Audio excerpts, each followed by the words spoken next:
Ethan Cole learned early that appearances were a kind of language people used to say things they were not always willing to say plainly. His grandfather taught him that lesson in a grandfatherly voice, over the clink of china and the slow turning of an old clock. People will tell you who they are when they think you have nothing to take away or give. Watch who stays when you have nothing. The sentence lodged itself in Ethan like a seed waiting for rain. He grew up wearing that seed in his pocket, sometimes ashamed of it, sometimes grateful for it. Ethan's childhood had all the softness privilege could buy. Summers in holiday homes, winters filled with warmth from well-funded causes, the idea that nothing he wanted would ever be far from his reach. But the softness left him restless.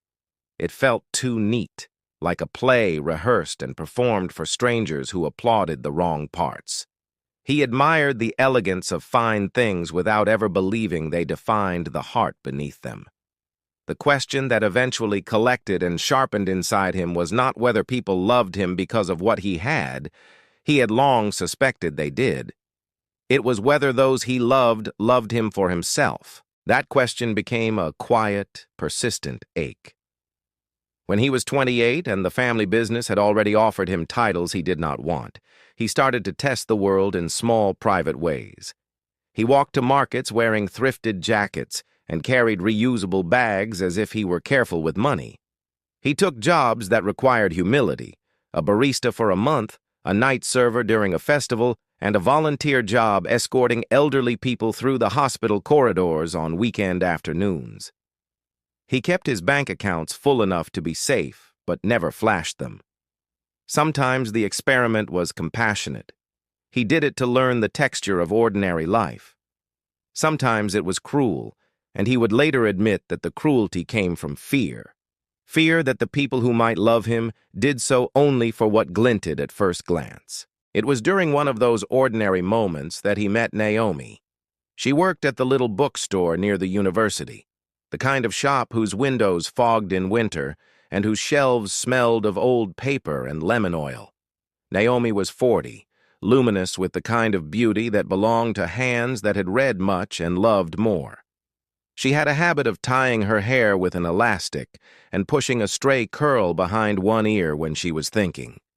She moved through the store like someone who had found the right place in the world and refused to leave it.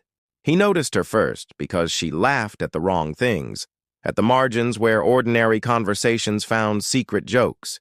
He noticed because she asked questions that lingered, because she arranged books by mood rather than author, and because she threw open the store at dawn to sweep the sidewalk like it was a stage. Ethan liked the way she treated coffee as a sacred ritual and books as living things. He liked the small gravity she exerted around her. Naomi, for her part, liked his gentleness and the way his eyes noticed the unnoticed, like a bookmark left on a page that meant something. She enjoyed the silences they shared as much as the words. For months, they built a friendship of small gifts, uncut teas, recommended poems, long conversations about the daring of ordinary life. Naomi never asked him about money. Why would she? Their conversations were about courage and regret, and whether the small daily acts of living were thin or deep. Ethan told her stories. Honest fragments of a life lived on borrowed time. An image of him sleeping on a friend's couch after a sudden business trip where a project had failed. An account of him getting lost on the metro and finding a musician who played a song he could not forget. He never liked to present himself as someone famous for anything beyond a restless curiosity. Outside those hours, however, Ethan kept the other part of his life. He returned to a house where expensive rugs absorbed footsteps, and where the phone on the mantel sometimes rang with decisions that shaped many lives. He could have told Naomi about it, but he did not. Not because he wanted to hide at first, but because he wanted to see what would happen if he did not tell. He told himself the experiment was noble. He wanted to find unadorned affection, not affection gilded by gold. He wanted to know the sound of truth when it was allowed to exist without currency. Underneath there was a darker truth, a fear that Naomi, like many others, would look at him differently, And that difference would be a measure of his invasion into the quiet of her life. It happened slowly. Naomi and Ethan fell into a rhythm that felt like a loom, threads crossing and binding into patterns. They shared dinners cooked from scratch, arguments about the best translation of Rilke, the ritual of sitting in silent company and letting the evening become an offering. For Ethan, those nights were a balm. He felt close to someone who seemed to understand the places he could not name. For Naomi, there was a warmth like light through glass, careful, steady, and clear. Then, one cold December, Ethan lost much of what he thought money could secure. A venture he had supported through a friend's recommendation collapsed with a flurry of legal battles. Bad luck, bad timing, a partner's dishonesty. Life layered reasons where none were needed. One week he had access to lines of credit. The next he had to rethink everything. He did not go public about it. He told no one in his family. Perhaps it was cowardice, perhaps dignity. He did what he had always done when life turned. He stepped back into a simpler version of himself, this time with the weight of real loss. He told Naomi the truth only in fragments. He explained that his hours would be more unpredictable now, that he might not be able to do what he had promised. Naomi, compassionate as she was, offered steady hands. She brought soup, she listened, she read letters of encouragement she said were mailed by friends in other countries. She never asked for his bank balances. She did not say the expected things. For weeks, the pattern held closeness without calculation, an intimacy purer for its austerity. But human beings are not always able to live out of silence. Naomi's security crumbled in different ways. She had obligations, parents getting older, a niece whose university tuition was looming, an old lease on her shop that could not be renegotiated. The ripple of Ethan's instability reached beyond him into her practical life. And so when he, in a moment of false bravado, suggested they move together into a small apartment to save costs and share burdens, Naomi hesitated. She recoiled, not because she lacked feelings, but because her survival required caution. She explained that pulling their resources together felt reckless, a merging of a fragile raft with another fragile raft when the sea was rough. There were also truths she did not say. She loved the person she knew in the bookstore, but the idea of combining lives with someone who might not be able to meet commitments terrified her. She could not afford to let affection be a risk. Ethan felt the decision as a small, stabbing shame. He understood her logic but could not quell the sudden disappointment. He accused himself of being foolish for assuming love should ignore the ledger of consequence. For days he vacillated between anger and sorrow. Anger at the cruelty of a world that measured people by security, sorrow for what might have been. But at the same time, there was a stubbornness in him that rose like a winter wind. He would not be defined by a moment of scarcity. If Naomi could not cross the river with him now, he thought, then perhaps she would turn when the river dried or when the bridge returned. So he did what many people decide in their darker hours. He tested. Not in a way he would later be proud of, for he would come to see the thinness of such morality, but with a conviction that this was necessary to find a true compass. He allowed their relationship to drift into silence for a while. He took a job at a cafe across town and never mentioned the source of his prior privileges. He started to wear plain clothes. He would show up occasionally at the bookstore in the afternoons, not looking for declarations, but for the comfort of being near her. Naomi answered with kindness, but she kept a distance, practical, guarded. Ethan interpreted the distance as rejection. Naomi interpreted him as a man in trouble whose life choices threatened her own stability. And then life's strange mathematics rearranged itself. A philanthropist's foundation did something rare. They awarded Ethan a grant to support community libraries in underfunded neighborhoods, naming him project director because of his past record and the family's charitable history. The grant came with public announcements, and with it, the exposure he had tried to avoid. Photographs appeared in local papers, where Ethan was described as a benefactor and leader. Naomi read one of those articles by accident, a paper left on a bench, the headline tiny but the implication loud. She felt the ground tilt. Was the man who had seemed suddenly fragile actually a man who had simply changed his coat? The layers of the test peeled back quickly. Naomi's face registered surprise, a small furrowing of brow that Ethan would later understand as the internal calculus of a person who had learned to keep her life balanced on tight ropes.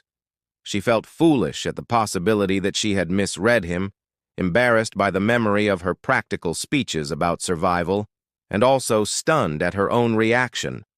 Where earlier she had seen a man without certain securities, she now saw a man who could, by public account, still control means. Regret arrived like a late guest, quiet, apologies wrapped in the wrong season. That was when Ethan realized the experiment had become a mirror held up to him rather than to Naomi. He had wanted to see whether love could exist without gold. Instead, he had created a scenario that forced both of them to reveal their fears. What he had meant to learn about others, he had in the process learned about himself. His hunger for validation, the temptation to punish, the thin path between curiosity and cruelty. He had wanted proof rather than conversation, and for that, he would later make amends. But the story does not end with a single discovery. It stretches, bending into choices each would have to make about integrity and compassion, about whether regret could become a teacher or a prison. When Naomi first realized the extent of Ethan's public position, how much he could mobilize for projects, how well connected he still was, she experienced a constellation of emotions. There was the sting of having judged. There was the indignation of having been led. There was, too, an ache of longing, because she recognized, in the man she had known in the small hours between dusk and dawn, something tender that the public image could not contain. She had always believed in small acts and quiet constancy. Now, facing a man who could play both parts, she felt betrayed and exposed in different measures. Ethan, on the other hand, felt foolish and ashamed. The publicity had exposed something he had kept hidden as if it were a secret treasure. And seeing Naomi's discomfort was sharper than any gossip column. It cut because he had used circumstances to test another human being, something he knew would appear petty if described in the blunt light of honesty. He misread the world, he thought, by assuming that the one thing he could own and distribute was other people's reactions. In truth, people are not subjects for experiments. They are sovereign. After the publicity, they met with a caution that felt almost ceremonious. The bookstore seemed smaller and larger at the same time. Books condensed life into 6 inches of spine, yet conversation stretched to reach the things that mattered. Naomi initiated the talk, not with accusation but with careful questions. "Why didn't you tell me?" she asked, and it was less an interrogation and more a request for a map. Ethan answered with stammers and truths. He told her about his grandfather's words, about the way he had grown up watching faces soften and harden as money walked through rooms. He told her that he wanted to see who people were at marrow level, those who would sit in silence and share soup rather than those who would compliment the color of his scarf. He told her that his choice had been wrong, and that he understood how small and unfair and cruel it felt to be the subject. Naomi listened, the way one listens to a delicate object being set down on a table. She had her own confessions. She admitted that she had measured safety as a necessary virtue, that she had learned to be cautious because life's demands had taught her to be pragmatic. She acknowledged that rejection was a wound that made people fight for their lives by tightening their senses. She confessed that she had wanted to believe in him, but the fear of losing her footing felt like an unforgiving teacher. The conversation that followed was not a neat reconciliation. It was messy and honest. They spoke about expectations and responsibility, about how love is not only a feeling but a negotiation with the realities of daily living. They spoke about the ethics of testing others and the limits of privacy. Ethan apologized without theatrics, saying plainly, "I should have trusted you with who I am. I owed you that." Naomi heard it and felt its weight. She accepted the apology not because it erased hurt, but because it recognized its scar. Yet, even as they tried to stitch a new trust, the world's judgment pressed upon them. Friends speculated. The bookstore's older patrons asked casual questions that cut deeper than their smiles. Naomi's niece suggested that Naomi had been lucky to know a man like Ethan, the word lucky suggesting both fortune and chance in the wrong places. It was as if a human engine had turned the private into the public, and both learned that public narratives have their own gravity. Ethan's charity work continued. The libraries they opened were real, and children read books that once gathered dust. The projects were not a vanity. They were effective and cherished. For Ethan, leading them became a kind of atonement and a vocation. He worked long hours, negotiated with bureaucrats, slept on crumpled couches in the neighborhoods he had come to love. He used his resources to teach, but more importantly, he learned to listen. It was the kind of listening that earns answers rather than extracts them. Naomi watched from the edges, sometimes offering editorial suggestions, sometimes delivering books to community centers. She became involved on her own terms, not because of who Ethan had been, but because she saw the work matter. She found an odd pleasure in watching children who had never owned a dictionary hold one like an artifact of promise. The work reminded her that human worth is often discovered in places far smaller than the headlines. As the months passed, something changed between Naomi and Ethan that neither had predicted. Their relationship slowed to a different rhythm, still tender but steadier, less swayed by the currents of insecurity. They began to practice small acts of accountability, telling each other when they felt anxious about money, sharing plans that involved obligations rather than fantasies. The romance that had been fiery in its secrecy matured into a partnership that acknowledged risk and planned for it. Naomi, for example, insisted on a clause. Any decision involving joint finances would be transparently discussed and written down. Ethan agreed. The contract was not a symbol of mistrust, but of respect, a practical scaffold for love. With this scaffolding, they began to build a life that mattered not because it was an aesthetic, but because it was responsible.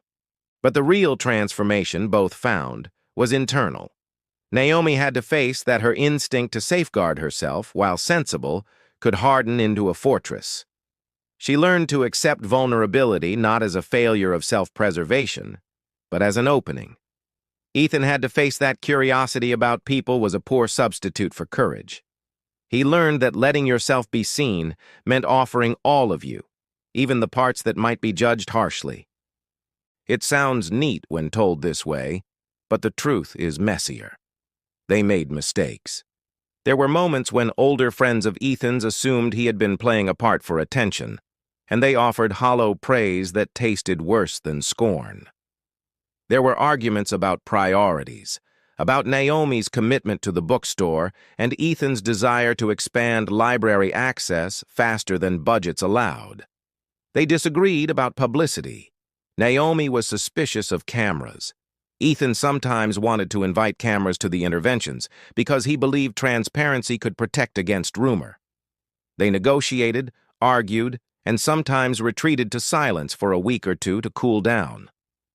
A crucial episode came one summer evening when a negligent subcontractor mishandled funds for one of the library branches. Newspapers smelled scandal before facts fully formed.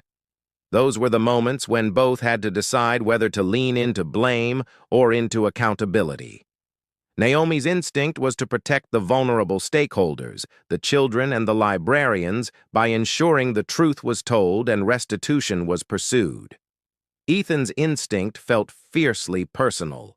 He wanted the investigation to focus not on his name, but on how the mistake could be corrected. They took Naomi's approach. They published the details, owned the failure publicly, and worked to repair the harm.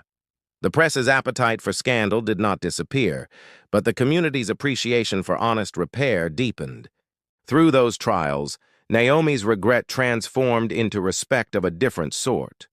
She regretted certain judgments she had made early on, but that regret was now an engine for change rather than a dead weight. She started mentoring young women who ran small bookstores, sharing lessons on business and dignity.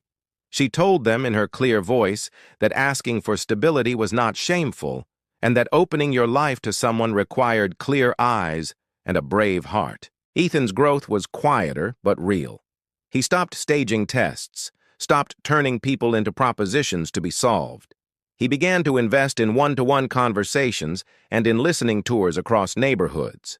The man who had once wanted to prove people's love learned instead to practice humility daily. He realized that the lesson his grandfather handed him had been less about proving the worth of others and more about cultivating one's own character in the presence of fortune. The relationship that emerged was not a fairy tale where wrong choices vanish. It was a living document, amendable, difficult, full of footnotes. Through shared work and hard conversations, they moved from lovers in secret to partners in purpose.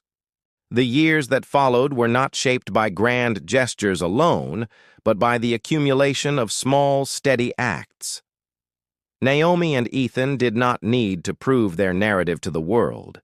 They lived in the world as if an account was unnecessary. They found that living honestly was its own kind of proof.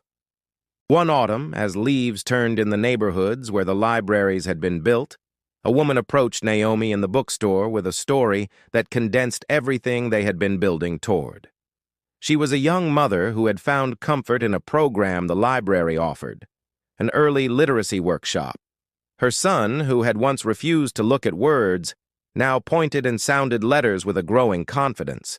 The mother's gratitude was full-bodied. She told Naomi that the program had changed how her child sat with the world. In that moment, Naomi felt a fierce, uncomplicated joy.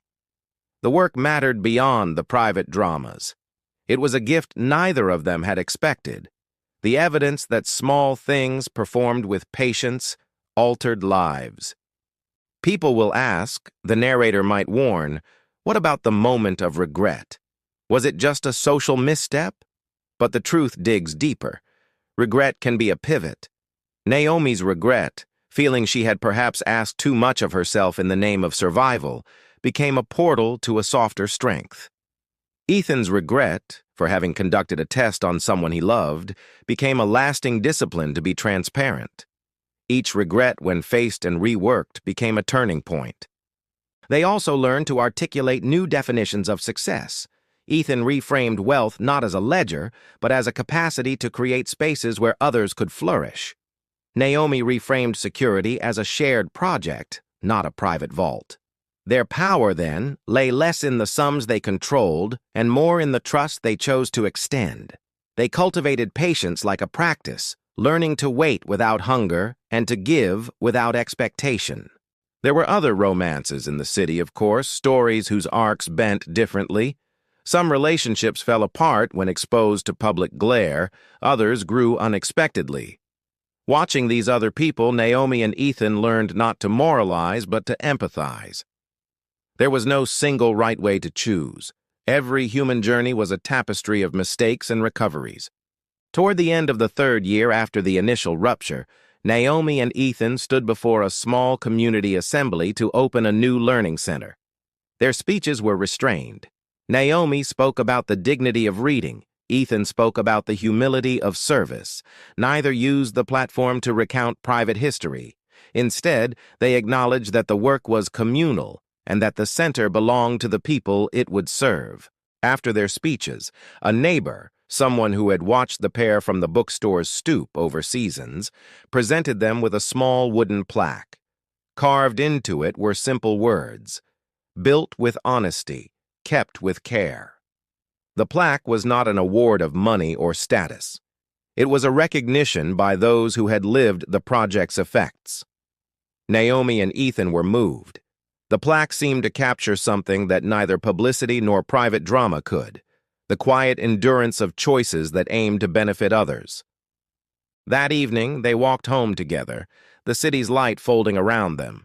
They passed a window where a child studied a book with an intensity that made Naomi stop and smile.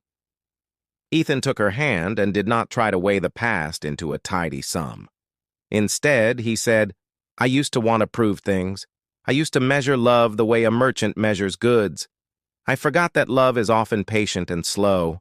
I am trying now to be different." Naomi leaned against him, not because his bank balance protected her, but because his behavior over time had earned her trust. They spoke then in the dim corridor of their small apartment about forgiveness, not as a single grand act, but as a series of choices. "Forgiveness," Naomi said, "is not forgetting. It is choosing again and again to be present." She was not naive.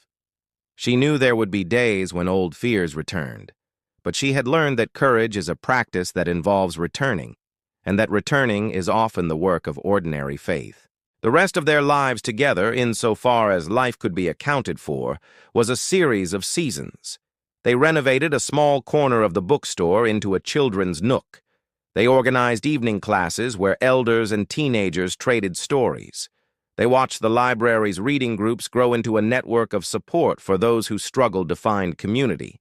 Each accomplishment was modest but cumulative, like drops filling a well.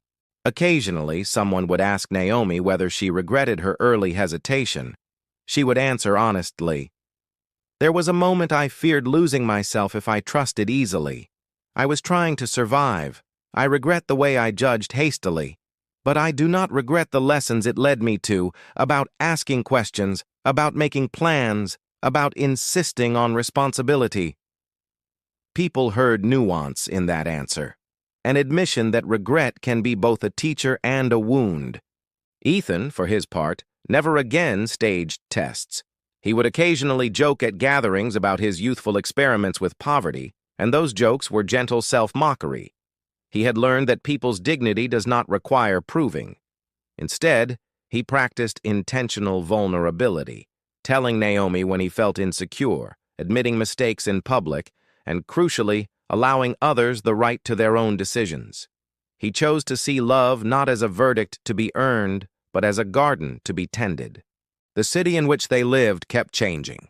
Buildings rose, small shops closed, a new generation of activists arrived with ideas that surprised them in all the right ways. Naomi and Ethan aged into roles that were less glamorous and more real. They were not a power couple in the way tabloids might have imagined once, but they were an anchor in certain circles, people who believed in slow work, who had learned to blend idealism with honesty. If the story is to be distilled into a message, it would not be a slogan but a set of practices. Do not test humanity as if it were a puzzle to be solved. Instead, cultivate a life that deserves trust. Tell the truth when the truth is messy. Accept regret as a map rather than a chain. Build institutions that survive scandal because they are accountable. Love the small things and make room for others to make mistakes. There was a last small incident that captured the arc of the tale. A young man came into the bookstore, handsome in his unsettled way, and asked Naomi for advice. He confessed that he had been secretly wealthy and that he had been pretending to be poor because he wanted to see who would love him without riches. Naomi looked at him, sober, kind, and gave him the only counsel she truly believed in. "If you must test people," she said, "test your own courage to be honest. People deserve the truth. If you want to be loved for who you are, begin by letting others see all of you. Anything less is theft." The young man left thinking he'd learned something clever. Perhaps he had. Naomi, later that evening, told Ethan about the encounter. He nodded and said quietly, "I used to imagine the truth as an instrument. I forgot it is a gift." They both understood then that the richest life they had built was not one of possessions, but of practice. Practice in honesty, practice in accountability, practice in building things that endured because they were done with care. In the end, Naomi did regret, briefly, the decisions made in the cold of fear, but that regret became fertilizer for deeper growth. Ethan's revelation, which at first sparked her remorse, eventually taught them both what it meant to stay. She regretted having judged him when he seemed poor, because she had thus judged a part, and not the whole. He regretted having used her as an experiment because it had turned her into an object instead of a partner. Their mutual regrets were not endpoints. They were invitations to keep practicing the art of living rightly with others. The script of their lives was never tidy. There were debts to pay, disappointments to weather, and days when the old habits of secrecy crept in like an unwelcome draft. But they had each other's attention. They learned above all that dignity is more than a bank statement. It is a consistent practice of treating others as ends, not means. When the story reached people who had long followed their work, reactions varied. Some criticized Ethan for his earlier tests and accused Naomi of poor judgment. Others celebrated the couple as proof that mistakes can be corrected. Naomi and Ethan neither chased vindication nor demanded absolution. They lived the consequence of their choices, quietly converting remorse into action. Years later, a young woman who had once worked in the library ran for city council. She invited Naomi and Ethan to speak at a fundraiser. They gave a short talk about the libraries, about the children who learned to read, about how communities gather when given space. They were applauded. Afterwards, the young woman pulled Ethan aside and said, "When I was a child, I thought the world was made for people who looked like them." She pointed to the rows of polished homes in the affluent part of town. "But the library taught me that the world is made from what people give to each other." Ethan smiled, a light, honest smile. He understood then that the work mattered far beyond any personal story of regret and pride. And the moral? There are many possible readings, but perhaps the most human one is this: we are fallible creatures capable of cruelty and compassion in equal measure. Tests of character are tempting because they promise certainty. They offer a Berlin of yes or no in a world that prefers nuance. But people are not experiments. They are lives. The truer work is to build a life that invites others to join honestly, to risk being seen, to risk being held. That work will fail in public sometimes, and it will succeed quietly often. The point is not to be perfect, but to keep returning. Ethan and Naomi returned. They kept returning to the bookstores, to the libraries, to each other's rooms. They loved, they hurt, they apologized, they fixed, and they gave again. Their story, tangled, imperfect, and ultimately generous, became less about a test and more about the slow craft of redemption, in the final seasons of their life together, when gray threaded their hair and laughter softened with age, they read the small plaque again. Built with honesty, kept with care, and found in it a compact truth. You cannot demand integrity from others. You must embody it. You cannot command love. You must cultivate it. And if regret visits, let it come with tools for repair. The sign over their favorite table in the bookstore, carved by a local artisan, read simply, "Give what you can. Ask only what you must." The words were not a moralizing decree, but a way of life they accepted. They had been lovers, then testers and test subjects, then partners in labor. They had hurt each other. They had healed. In the end, they were grateful for the hard lessons, for the children who learned to read under their care, for the nights of quiet when they would hold hands and watch the rain. The narrative that began with a test, she rejected him poor, but regretted when he revealed the truth, evolved into something deeper. Regret did come, but it did not fossilize. It became a hinge that opened toward humility, toward active repair, and toward work that outlived both scandal and pride. That is the final note. Human lives are not single acts, but compositions of choices. Make yours with intention, love with courage, and when you are wrong, make sure your apology is the start of a different life.